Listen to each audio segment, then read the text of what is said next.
The BFG by Roald Dahl. Chapter 2. Who? It wasn't a human. It couldn't be. It was 4 times as tall as the tallest human. It was so tall its head was higher than the upstairs windows of the houses. Sophie opened her mouth to scream, but no sound came out.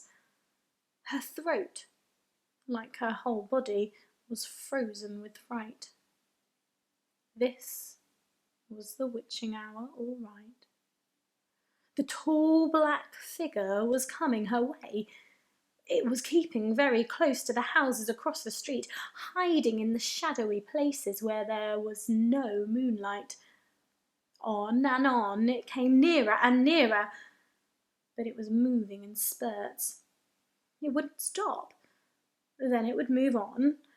Then it would stop again. But what on earth was it doing? Aha. Sophie could now see what it was up to. It was stopping in front of each house. It would stop and peer into the upstairs window of each house in the street. It actually had to bend down to peer into the upstairs windows. That's how tall it was. It would stop and peer in. Then it would slide on to the next house and stop again and peer in, and so on, all along the street. It was much closer now, and Sophie could see it more clearly.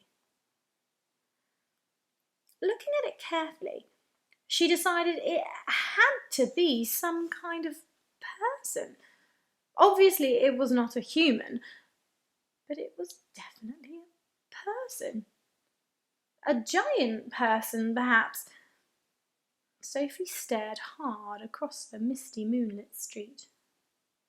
The giant, if that was what he was wearing a long black cloak. In one hand he was holding what looked like a very long, thin trumpet. In the other hand he held a large suitcase. The giant had stopped now right in front of Mr. and Mrs. Gucci's house. The Guccis had a greengrocer's shop in the middle of the high street, and the family lived above the shop. The 2 Gucci children slept in the upstairs front room. Sophie knew that. The giant was peering through the window into the room where Michael and Jane Gucci were sleeping. From across the street, Sophie watched and held her breath. She saw the giant step back a pace and put the suitcase down on the pavement. He bent over and opened the suitcase. He took something out of it. It looked like a glass jar, one of those square ones with a screw top. He unscrewed the top of the jar and poured what was in it into the end of the long trumpet thing.